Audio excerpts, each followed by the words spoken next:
Hallelujah.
अपनी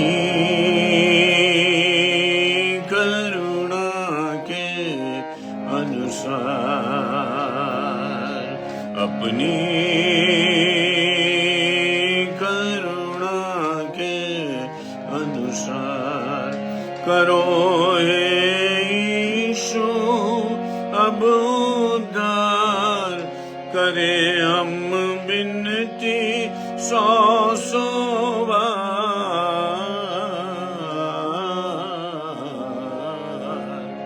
अपनी करुणा के अनुसार, अपनी करुणा के अनुसार। तुम एक जलते दीप हो स्वामी, मेरा दीप जला दो। तुम एक जलते दीप हो स्वामी, मेरा दीप जला दो। तुम सूरज हो मेरे मन से, ये अंधकार मिटा दो। तुम सूरज हो मेरे मन से, ये अंधकार मिटा दो। प्रभु तुम सबके तारणहार, करे हम विनती सौ बार।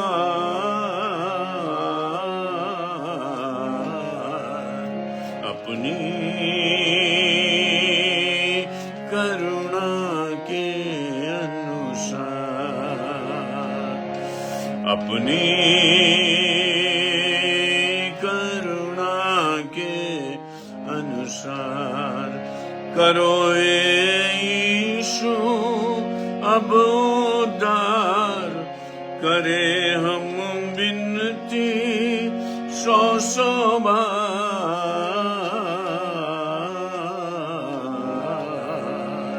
अपनी करुणा के अनुसार। आज जगत को तेरी जरूरत है, करतार विधाता। आज जगत को तेरी जरूरत है, करतार विधाता। आज यहाँ तो अंधियारे में कुछ भी नहीं सुहाता।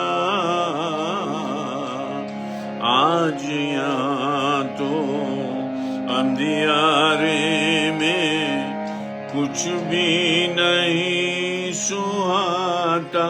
करो अब आके नैया पार, करे हम विनती सौ बार।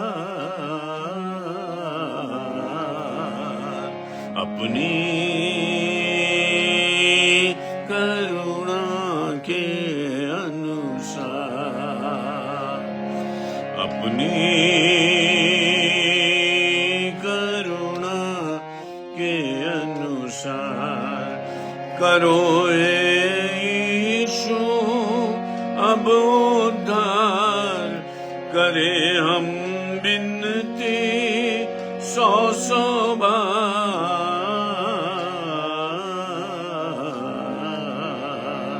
अपनी करुणा के अनुसार।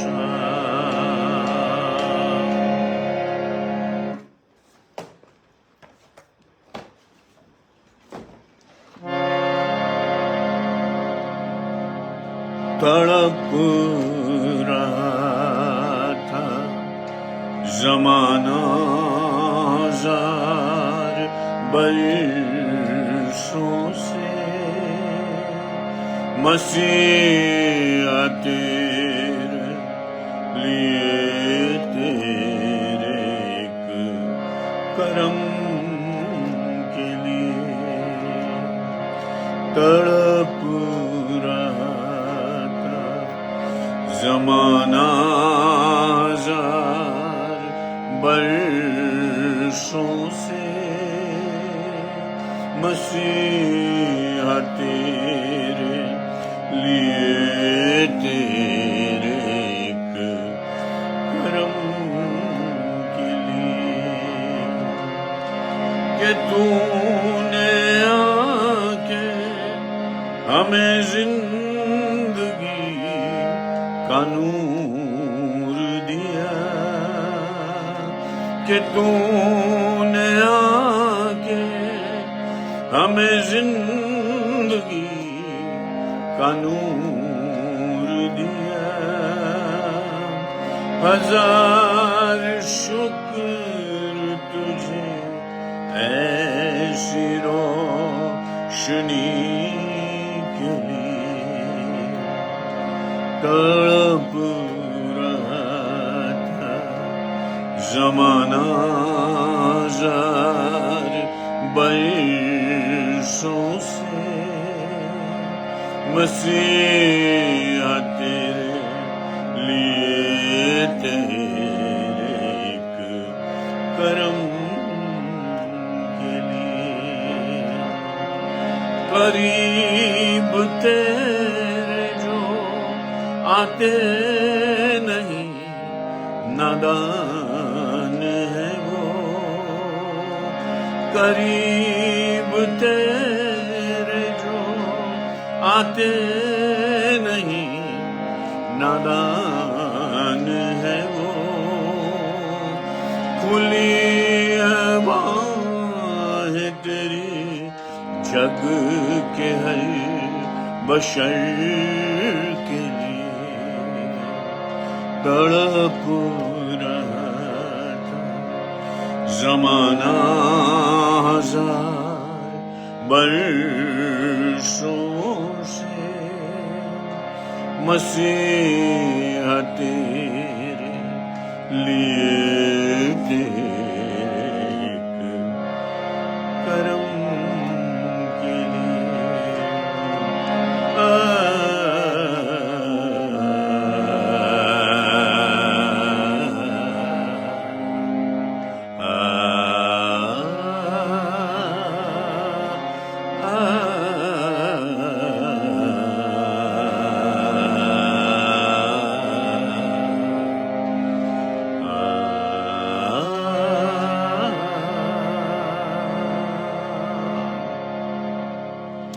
पिता धन्यवाद देते हैं सुंदर समय के लिए जो आपने प्रदान किया, कि आपके परम पवित्र चरणों में एकत्रित होकर आराधना, स्तुति, प्रशंसा, धन्यवाद करें।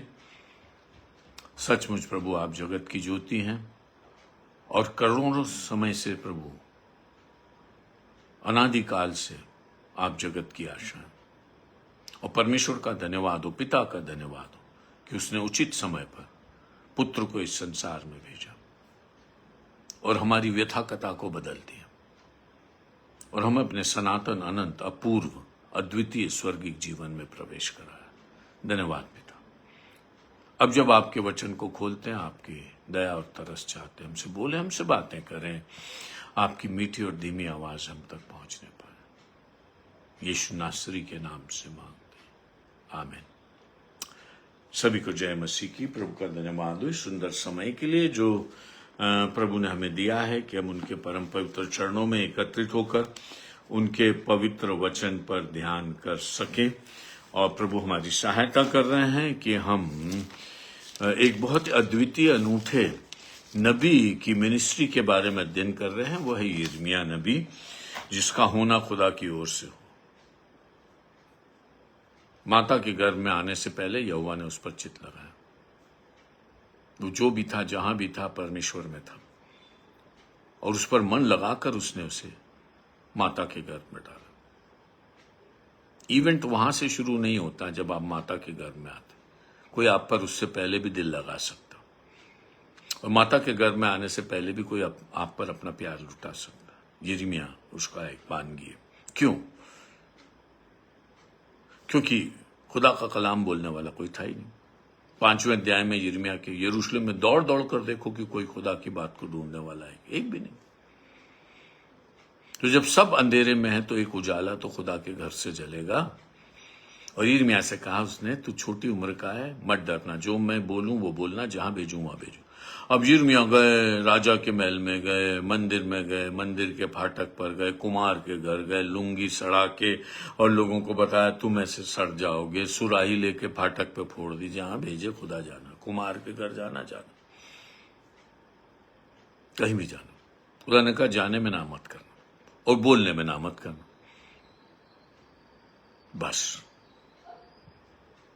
बाकी मैं तेरी सुधि लूंगा, तेरा प्राण कोई नहीं ले सकता। उतार चढ़ाव आएंगे, लेकिन प्राण का स्वामी, जो प्राणों की रक्षा करता, वो तेरा परमेश्वर। आज चर्च के लिए कितनी बड़ी आशा, कुछ भी हो जाए तुम्हारा प्राण महफूज है। और पौलुस कहते हैं, जो मेरी थाती की रखवाली कर सकता। जब मैं सो जाऊं, जब मैं मिट्टी में मिल जाऊं, तब भी मेरी थाती की रखवाली कोई मेरे लिए कर रहा, और वो खुदा खुद है। बहुत बड़ी बात। जो यिर्मयाह कठिन समय में हुए, कोई भी नहीं उनके साथ, अकेले चल रहा, और कह रहे अभी भी मन फिरा लो, यहूदा में कभी गुलामी नहीं आएगी, तुम्हारा सिंहासन कभी नहीं जाएगा। इतिहास लिखो ना। आज्ञाकारिता में जो लिख रहे हो वो वास्तविक इतिहास है। अवज्ञा में जो लिख रहे हो वो इतिहास नहीं हो, वो इतिहास का बिगाड़। इतिहास तो उसने लिख रखा। वो कह रहा तुम कभी गुलामी में नहीं जाओ। न गुलामी आती, न मादी फारसी राज आता, न यूनान आता, न रोम आता, न कुछ भी तो नहीं आता ना। हम इतिहास लिखने वाले नहीं, हम इतिहास बिगाड़ने वाले। इतिहास लिखने वाला तो खुदा है, जो हमारे भविष्य को ऐसा लिखता है कि अगर हम आज्ञाकारी रहें तो वो हमारा इतिहास बन जाता। जो अपने भविष्य को अपना इतिहास नहीं बना सकता, जो प्रोफेसी को अपना इतिहास नहीं बना सकता, वो नाश के गड्ढे में जा रहा। और परमेश्वर इनको ताड़ना दे दे के संभालना चाहता था। अभी भी फिर जाओ, अभी भी फिर जाओ, पर ये फिरने के लिए तैयार नहीं। 32 से 34वें अध्याय के प्रारंभ तक हमने देखा कि कैसे खुदा ने कहा, फिर भी मैं तुम्हें मरने नहीं दूंगा। मैं तुम्हारी ऐसी ताड़ना करूंगा कि कौम की कौम नष्ट हो जाएगी, लेकिन फिर ठूंठ में से डाली निकाल दूंगा। जहां से तुम सोचते नहीं वहां से जीवन आएगा। और सारा संसार सोचेगा कि हमने इनको मिनिमाइज कर दिया, बिल्कुल खत्म कर दिया, टर्मिनेट कर दिया। तब मैं अपनी ताड़ना के बाद तुमसे प्यार करूंगा और अपना आत्मा उंडेलूंगा और यरूशलेम को यीशुआ यीशुआ यीशुआ के नाम से भर दूंगा और मेरा आने का समय हो जाए। कोई अपना इतिहास नहीं लिख सकता। मानवता परमेश्वर के लिखे हुए इतिहास को बिगाड़ रही, और बिगड़ा हुआ इतिहास भी उसे छुपा नहीं। यीशु ने कहा अंत के दिनों में लड़ाई झगड़े मरी सब कुछ होगा। मालूम है जो तुम्हारा भविष्य है वो एक समय में तुम्हारा इतिहास होगा, और तुम लाशों की तरफ पड़े होगे और कहोगे देखो जो भविष्यवाणी की थी वो हमारा इतिहास होगी। बहुत लड़ाई चल रही है दुनिया में, इतिहास कैसे लिखे, किसके दृष्टिकोण से लिखे, कौन सा इतिहास सही है।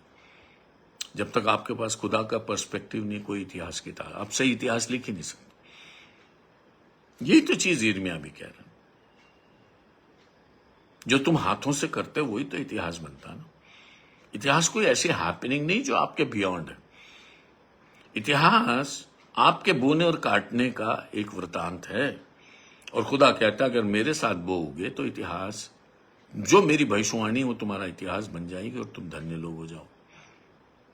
बहरहाल 34वें अध्याय पर आ जाइए, जहां परमेश्वर ये कह रहा है कि सिदकिय्याह के लिए एक संदेश। सिदकिय्याह कौन है? अंतिम राजा। योशिया, यहोयाकीम, यहोयाकीन और सिदकिय्याह।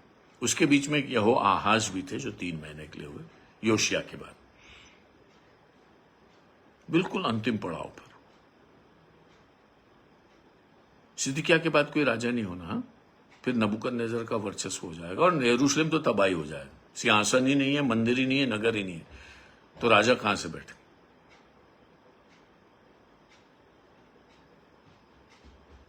हमारे यहां कहावत है, नंगे नवाब और किले पे घर। रोटी के फांके लगे और किले पे जो जो घर, जो पहाड़ पे किला बना वो कहे मेरा है, मैं वहां रहता हूं। अरे तेरे रोटी के तो फांके पड़े और तू राजा के कुनबे का इसलिए कह रहा है कि वो किला मेरा। कुछ नहीं होता। परमेश्वर कह रहा है सिदकिय्याह के लिए परमेश्वर का वचन। अब देखिए करंट इवेंट्स क्या कह रहे हैं। नबूकदनेस्सर ने घेर लिया, लड़ाई पर लड़ाई हो रही, कई लोग बंध के चले गए और झूठे नबी भी बंध के चले गए और वहां से वो भविष्यवाणी कर रहे हैं कि 2 साल में सब वापस हो जाएगा और सब कुछ ठीक हो जाएगा। अब सिदकिय्याह उनके बात पर काउंट करके बैठा है कि नबी बोल रहे हैं, वहां शमायाह और जैसे नबी वहां चले गए हैं गुलामी में। बाबा जब तुम खुद गुलामी में हो तुम दूसरे के लिए स्वतंत्रता की भविष्यवाणी कैसे कर रहे हो? तुम जंजीर से बंधे हो और तुम स्वतंत्रता की बात कर रहे हो। ये त्रासदी आज के झूठे नबियों की कि जो खुद बंधे हुए हैं पाप में, गुलामी में, दासत्व में, नरक में, वो दूसरों को संदेश भेज रहे कि सब ठीक होगा। अरे सब ठीक होगा तो तुम क्यों गए वहां गुलामी में? मरते जा रहे हैं लेकिन अपनी अकड़ नहीं छोड़ रहे हैं कि मैं खुदा का जन हूं। खुदा, अरे खुदा के जन होते तो बंध के क्यों जाते? यिर्मयाह नहीं गया। यिर्मयाह को नबूकदनेस्सर बांध के नहीं ले गया, यिर्मयाह को सिदकिय्याह ने पैरे में रख दिया कि ये ऐसी बातें बोल रहा है कि हम सब गुलाम जाएंगे तो इसको बंद करो। और यिर्मयाह वो बंद रहा और बंद में ही उसने कैसे जमीन खरीदी, अपने खेत खरीदा, अपने चचेरे भाई का और सारी बातें, और कैसे परमेश्वर ने प्रोफेसी दी कि 70 साल के बाद इस नगर को बहाल करूंगा और यहां वही रजिस्ट्री, वही लेन देन फिर से होता रहेगा। बहरहाल तब बेबीलोन का राजा नबूकदनेस्सर अपनी सारी सेना समेत और पृथ्वी के जितने राज्य उसके वश में थे उन सबों के लोगों समेत यरूशलेम और उसके सब गांवों से लड़ रहा था। सुनो, नबूकदनेस्सर आया, कहां से आया? मेसोपोटामिया से आया, टाइग्रिस और यूफ्रेटिस नदी के बीच में से। सेनेरिब और अशूरियन सिविलाइजेशन थी सालों पुरानी, परमेश्वर ने उसको मिटा दिया क्योंकि परमेश्वर ने कहा वो राजा नहीं होगा। अशूरियों ने 10 गोत्रों को गुलाम बनाया लेकिन 2 गोत्रों को नहीं कर सकते थे क्योंकि परमेश्वर के प्रोग्राम में नहीं था। कर ले अशूर कुछ भी कर ले सेनेरिब कुछ भी कर ले। यरूशलेम को घेरने के बाद सेनेरिब वापस गया क्योंकि 1,80,000 लोग उसकी सेना के रातों रात मर गए। और जब वो वापस गया नीनवे में अपने ईश्वर निस्रोक के सामने घुटने टेक रहा था, उसके बेटों ने उसको खुद तलवार से मार दिया। रिकॉर्ड है बाइबल। और अरारत देश में दोनों बेटे भाग गए। तुम अपने आप को पनपता फलते फूलता देखते हो, तुम कहते हो कि तुम दुनिया के मालिक हो और सब कुछ तुम्हें अपने वश में लगता। खुदा कहता एक धक्का काफी, खुदा का एक धक्का काफी है तुम्हारी सारी प्रतिष्ठा को मिट्टी में मिलाने। उत्तर से दूसरा राजा है और यिर्मयाह ने उसकी भविष्यवाणी की और नबूकदनेस्सर आ गया। अब सिनेरियो क्या है कि पूरा यरूशलेम घिरा हुआ, और यरूशलेम में कितने लोग हैं? बहुत थोड़े लोग। शत्रु कैसे हैं? नबूकदनेस्सर की सारी सेना, आसपास की जातियां। जितने लोग नबूकदनेस्सर के अधीन हो जाते थे तो रीजनल लोग वो भी लड़ाई में ज्वाइन करते थे, जैसे मिद्यानी हैं, अम्मोनी हैं, एसाव के प्रेमी लोग हैं, एसावी लोग हैं, उधर दमिश्क के आसपास के लोग हैं, पूरे इलाके को, जिनको सिद्दीकिया ने कॉन्फ्रेंस किया था कि हम कैसे सामना करें, यिर्मयाह ने उनको सबको जुआ भेज दिया था कि तुम्हारे बस का नहीं है, तुम तो नबूकदनेस्सर के अधीन आ जाना। तो आसपास के सब लोग आ गए। सिद्दीकिया का प्रोजेक्ट समिट का फेल हो गया, क्योंकि यिर्मयाह ने कहा ये पास ही नहीं होगा। और अब इन टर्म में सिद्दीकिया ये देख रहा है कि जिन लोगों को उन्होंने बुलाया था कि अपन बैठ के देखें नबूकदनेस्सर का कैसा सामना करें, उनके लोग तो नबूकदनेस्सर की सेना में, और यरूशलेम को घेर लिया।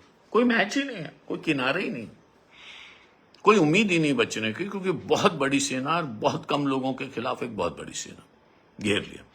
तब यहोवा का यह वचन यिर्मयाह के पास पहुंचा। जब सब घिर गए और सब तरफ से बादल छा गए, तब खुदा ने यिर्मयाह को बोला, अब ये वचन ले लो।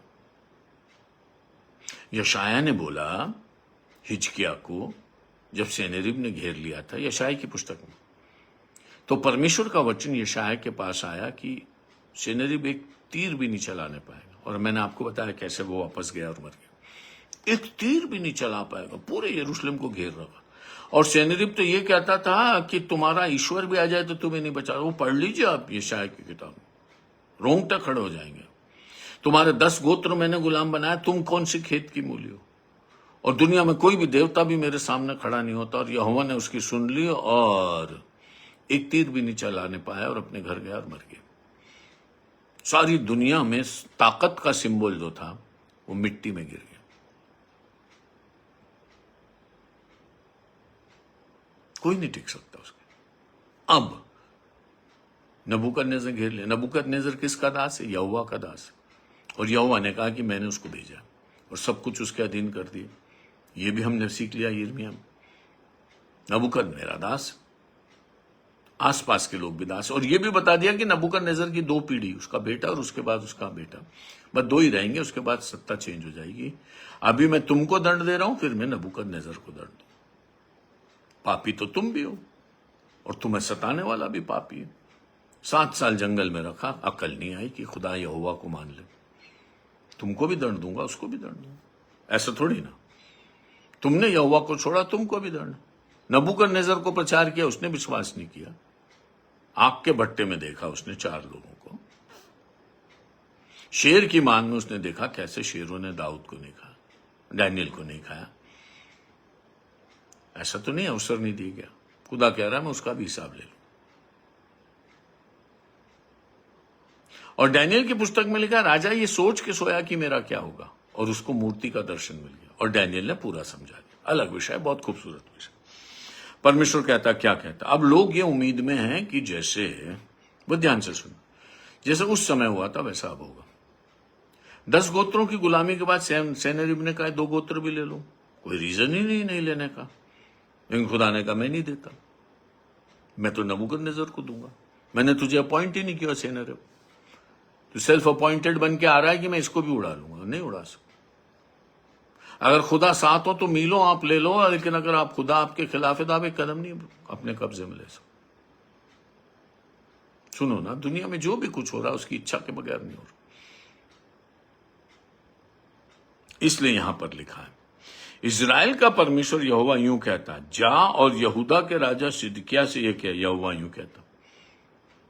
अब यिर्मयाह तू जा, पहरे में तो है ही उसके, सिदकिय्याह के पहरे में बैठा है यिर्मयाह।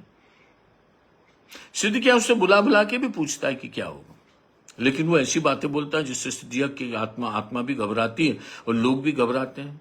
कॉमन पीपल के बीच में नरेटिव, कोई चारण भाण तो है नहीं कि वो बड़ी बड़ी बातें करे और लोगों को एनकरेज करे। वो तो साफ बोलता है गुलामी ले लो, बुद्धिमानी इसमें।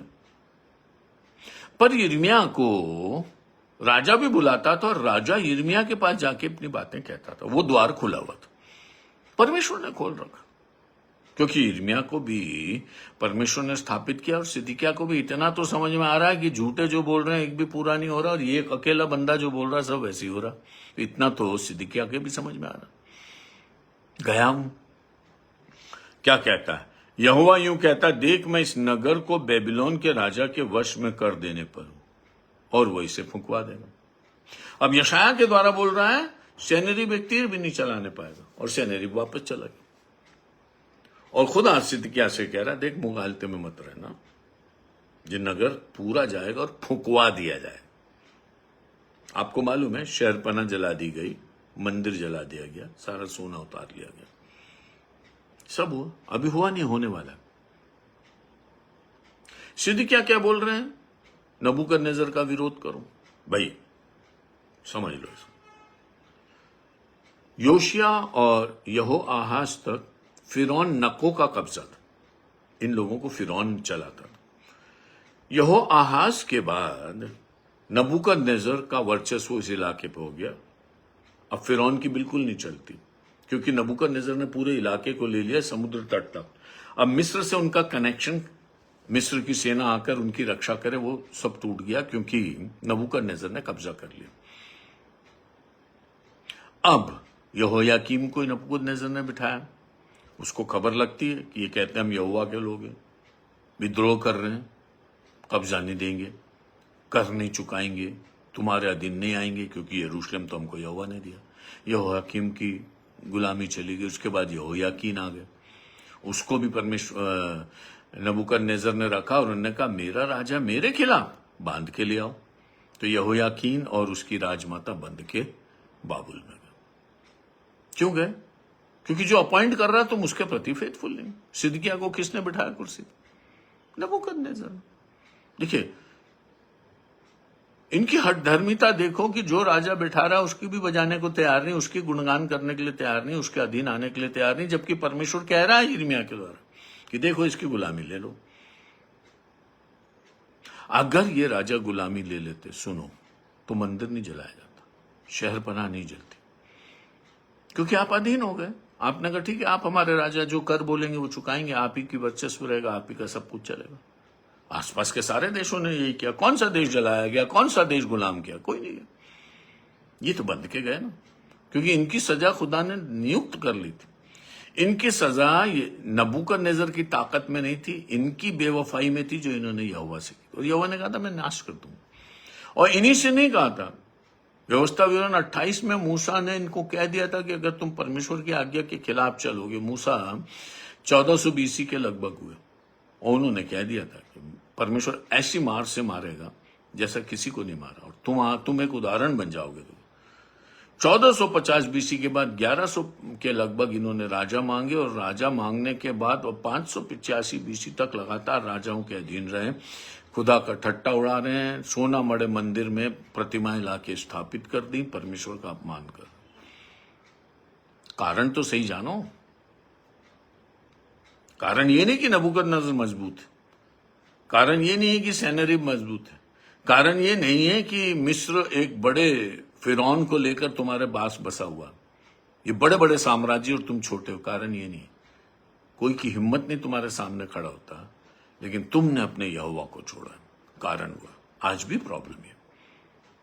चर्च कारण ढूंढ रहा, think tanks, global think tanks, अरे अपने यहोवा को छोड़ा कि पकड़े हुए। जो यहोवा के अधीन रहेगा वो दुनिया में जगत की ज्योति। तुमको थिंक टैंक बनने की, कॉन्फ्रेंस करने की कुछ जरूरत नहीं। एंजॉय करो, सेलिब्रेट करो अपने परमेश्वर, ओबीडिएंट रहो और सेलिब्रेट करो। कोई कॉन्फ्रेंस की जरूरत नहीं, कोई विचार की जरूरत नहीं। जब विपरीत परिस्थितियां होती हैं तो फिर बैठ के विचार करने का स्वांग भी रचा जाता। जिसको सेलिब्रेशन से ही फुर्सत नहीं, वो क्या विचार करे। आज गांव-गांव में, शहर में, दुनिया के कोने कोने में जितने लोग यीशु को सेलिब्रेट कर रहे हैं, उनकी संख्या बहुत ज्यादा, हाथ उठा के, पवित्र हाथों को उठा के आराधना कर रहे हैं। और खुदा ने इन अंत के दिनों में चर्च को सेलिब्रेशन से भरा, विचार विमर्श से नहीं भरा।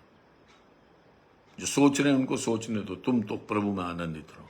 It's your celebration. सो परमेश्वर कह रहा है कि मैंने तुझे उसके वश में किया और वो फुंकवा देगा। ये भी प्रोफेसी है। कितनी दूर तक जाएगा?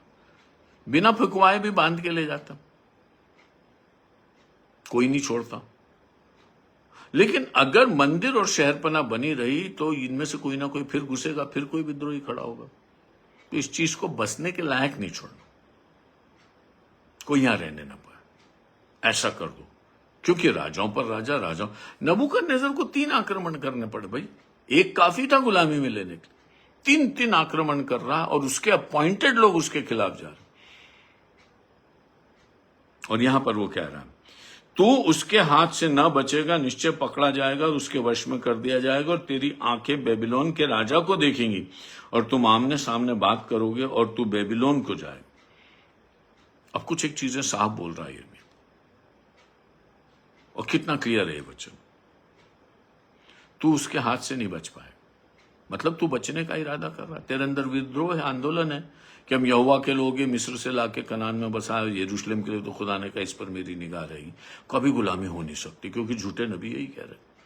अब यिर्मयाह कह रहे हैं, तू विद्रोह में टिक नहीं पाएगा, तू उसके हाथ से नहीं बचेगा, निश्चय पकड़ा जाएगा और उसके वश में कर दिया जाएगा, तेरा बड़ा अपमान होगा, शत्रु की सेना आएगी, तुझे सिंहासन से उतारेगी, तेरे रॉयल वस्त्र उतार दिए जाएंगे,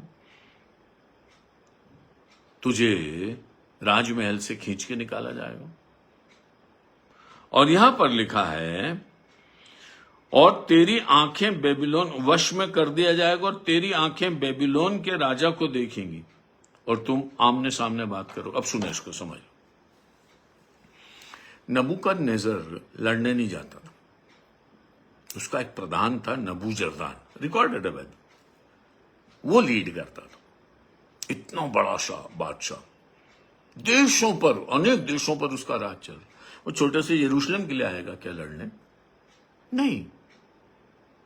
अब यिर्मयाह ये कह रहा है, सिदकिय्याह तू गुलाम बनाया जाएगा और तू बाबुल को ले जाया जाएगा नेचुरली, तभी तो तू फिर नबूकदनेस्सर को देखेगा और नबूकदनेस्सर तुझको देखेगा। मैन ऑन द टॉप नबूकदनेस्सर। अनेक देशों के अनेक राजाओं को उसने देखा ही नहीं है, ऐसी गुलामी हो। नबूकदनेस्सर को देखने को तरसने की बंदा है कौन? उस समय में इतना वो भी नहीं था, नेट और इंटरनेट और फोटो और ये वो कुछ भी नहीं था। आसपास के देशों के राजा बोलते थे नबूकदनेस्सर है कौन जो हम पे राज कर रहा, हम टैक्स देते, हम सब देते हैं, लेकिन नबूकदनेस्सर को करीबी से, आम पब्लिक के लिए तो सपना ही था उसको देखना। राजाओं को तो कभी कभी बुला भी लेता हो, लेकिन आम आदमी के लिए बहुत मुश्किल था। यिर्मयाह ने कहा, तेरी हाजिरी वहां लगेगी। कैसे?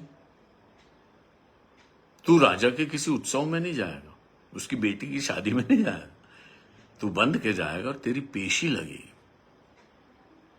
कि वो कौन सिदकिय्याह है जो मेरे अपॉइंटमेंट होने के बाद भी मेरे विरोध में जाता है कौन? और लिखा है, तू नबूकदनेस्सर को देखेगा और नबूकदनेस्सर तुझे देखेगा।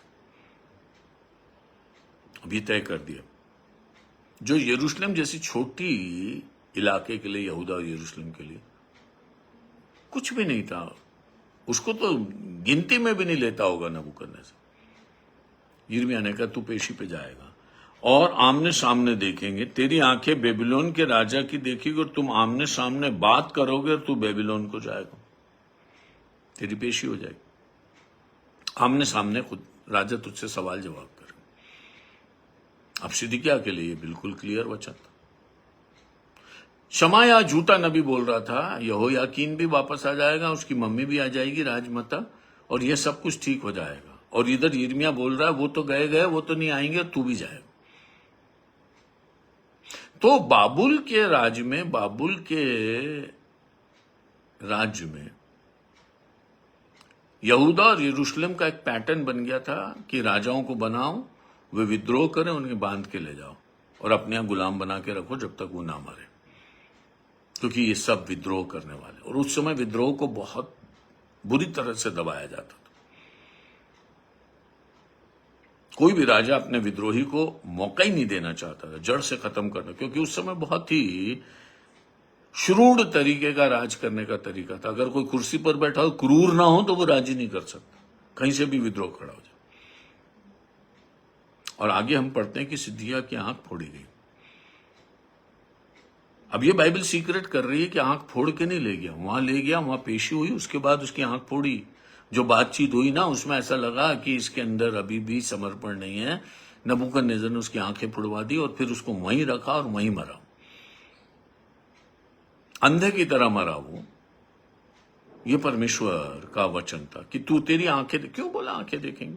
अभी तक तो किसी के लिए नहीं बोला, यहोयाकीन के लिए तो नहीं बोला उसकी आंखें देखेंगी नबूकदनेस्सर को, जबकि वो वहां कैद में है। और कैद में ले जाने के बाद हो सकता यहोयाकीन की पेशी भी नहीं हुई हो, उसने नबूकदनेस्सर को देखा भी नहीं हो और गुलाम बना के रखा हो। राजा जरूरी नहीं है कि ऐसे छोटी सल्तनत के राजा को अपने यहां पेश भी होने दे, लेकिन सिदकिय्याह के लिए यिर्मयाह ने कह दिया तेरी पेशी होगी, तू बेबीलोन को जाएगा। तो भी है यहूदा के राजा सिदकिय्याह, यहोवा का यह भी वचन सुन जिसे यहोवा तेरे विषय में कहता, तू जाएगा, बात खत्म हो गई,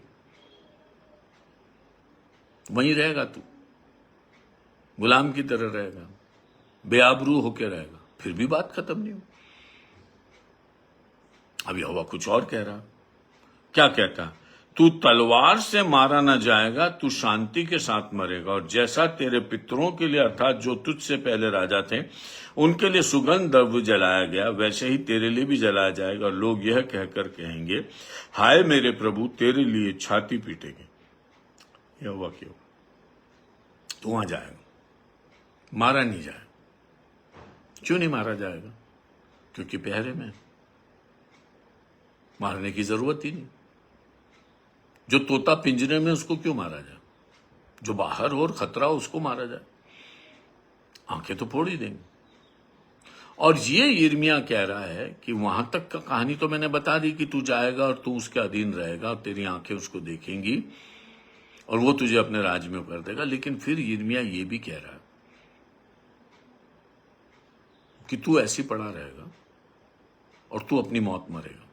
इसके बाद कोई तलवार नहीं चलेगी, कोई हत्या नहीं होगी, कोई तुझे जहर नहीं दिया जाएगा, कोई, क्योंकि गुलामी में तू क्या कर ले। सिदकिय्याह के अंत की बात,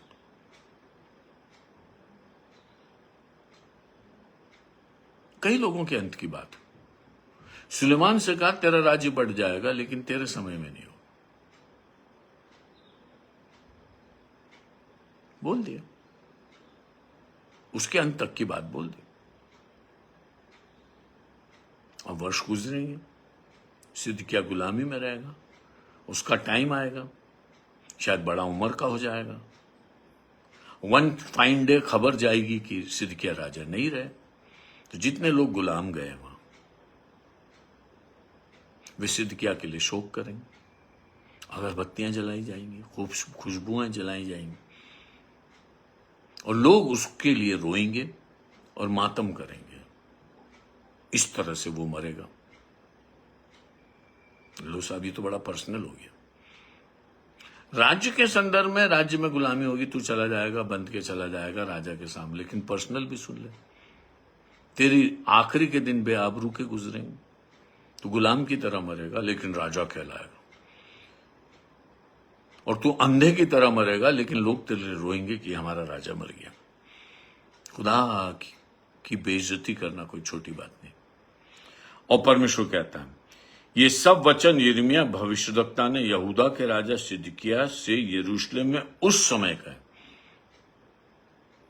कब कहे? जब यहोवा ने, परमेश्वर ने यिर्मयाह से कहा जा कह, उसने कह दिए। अभी टाइम कौन सा था? जब बेबीलोन के राजा की सेना यरूशलेम से और यहूदा से जितने नगर बच गए थे उनसे अर्थात लकीश और अजीका से लड़ रही थी, क्योंकि यहूदा के जो गढ़वाले नगर थे उनमें से केवल वे ही रह गए। अब यहूदा में सारे नगरों पर कब्जा था। ग्रेजुअली नगर जीते जा रहे थे। खबर आ रही थी फलाना नगर नबूकदनेस्सर ने ले लिया, उसके कब्जे में चला गया। फलाना नगर, जितने गढ़ वाले नगर थे यहूदा और यरूशलेम में, एक एक करके सब नबूकदनेस्सर के कब्जे में जा रहे थे। और यिर्मयाह ये कह रहा, जो चले गए वो चले गए, जो बच गए हैं उन पर आक्रमण होगा। लकीश और अजेका से लड़ रही थी, क्योंकि यहूदा के जो गढ़ वाले नगर थे उनमें से केवल वे ही रह गए थे। तो पहले ही सिद्किया को ये लग रहा था कि बस ये 2 नगर बचे हैं, उसके बाद हमको तो जाना ही है, कुछ भी नहीं बचेगा, सब पर इनका कब्जा होगा।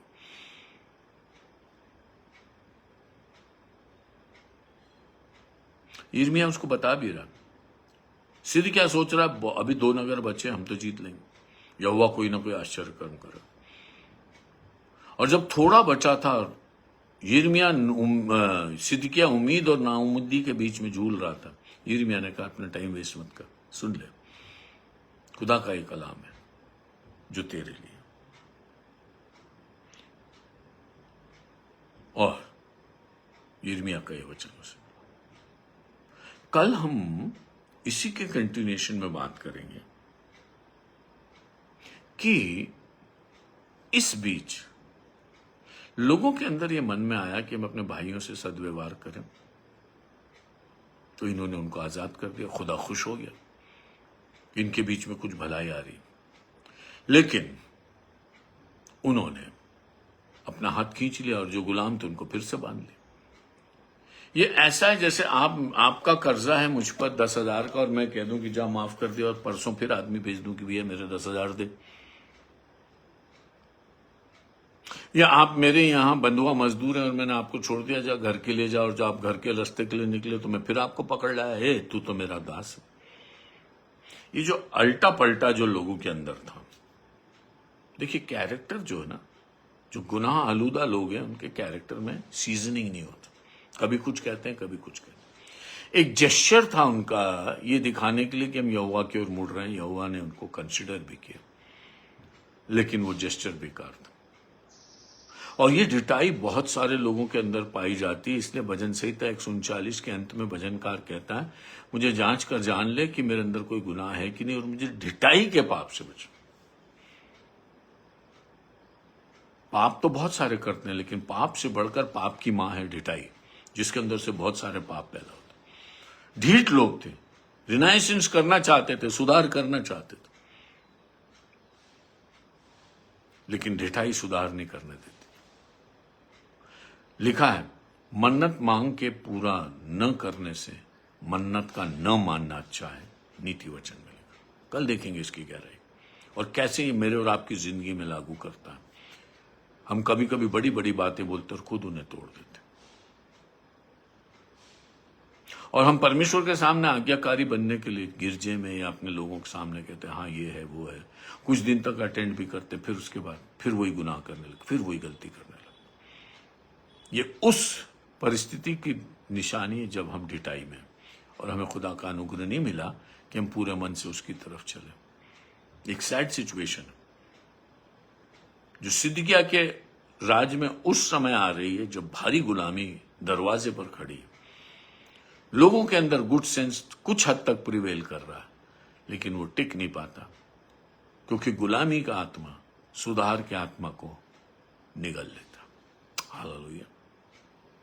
यीशु कहते हैं मैं अपनी कलीसिया बनाऊंगा और अधोलोक के फाटक उस पर प्रबल नहीं हो।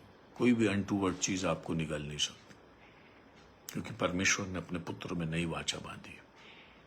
और परमेश्वर आपको ऐसा अनुग्रह देगा कि जो जो लगन आप खुदा से लगाएंगे उसको पूरा भी करें, और आप पलटने वाले नहीं होंगे, लेकिन कम बातें बोलेंगे और जो बोलेंगे उसे पूरा करेंगे। प्रभु अपने वचन को आशीष दे।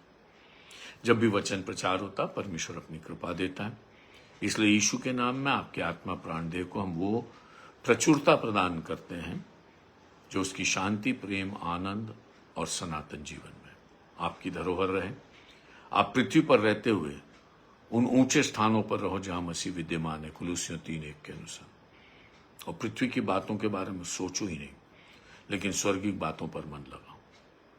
और जब तक आप इस पृथ्वी पर जीवित हो, आप उस बहुतायत के जीवन को जिए जो यीशु ने आपको दिया। आनंदित, मगन और उत्सव में और परमेश्वर के परमानंद में सदा बने रहे। और यीशु आया कि शैतान के कामों को नाश करे, और क्रूस पर उसका न्याय किया गया और वो निकाल दिया गया। जब वो भाग रहा है, जब वो निकाला गया, जब वो अपने पांव जमा नहीं सकता, एक धक्का आप भी लगाइए उसको। यीशु के नाम से आप बीमारियों को चंगा करें, दुष्ट आत्माओं को निकालें, और परमेश्वर के राज का प्रचार करके परमेश्वर के राज को स्थापित करें। आपके होंठों का फल, यीशु का अंगीकार संसार के तमाम श्राप और पाप और उसके परिणाम से और मृत्यु से इस संसार को छुड़ाकर परमेश्वर की अदम्य और अगम्य आशीषों में परिपूर्ण करें और आप परमेश्वर के कल्याण से ऐसे भरे रहें कि न केवल आपकी प्यास बुझे, लेकिन उसके जीवन जल से आप बहुतों के लिए सोते बन जाए। आप आशीष के मूल हो और जिंदगी और बहुतायत और परिपूर्णता और आशीष और सब प्रकार की प्रचुरता आप में से बहने वाली हो सके। आप जहां हो आपकी उपस्थिति प्रचुरता को लाने वाली हो। आप जिस घर में कदम रखें उस घर में कल्याण हो। जिस नगर में, शहर में, गांव में, ऑफिस में, परिस्थितियों में आप रहते हैं, कल्याण और कल्याण आपके जीवन से बहने पाए। इस दुनिया में आप कल्याण के शब्द भर दें। आपके मीठे सोते से पूरी दुनिया उस मिठास को ले सके और श्राप और आशीष के इस युद्ध में आप कलीसिया बनकर इस दुनिया को आशीषों से जीत सके और प्रभु की महिमा करें। हमारे प्रभु यीशु मसीह का अनुग्रह, पिता परमेश्वर का प्रेम और पवित्र आत्मा की सहभागिता हम सबों के साथ अब से सदा सर्वदा होती रहे। आमीन। जय मसीह की। Thank you so much and God bless you.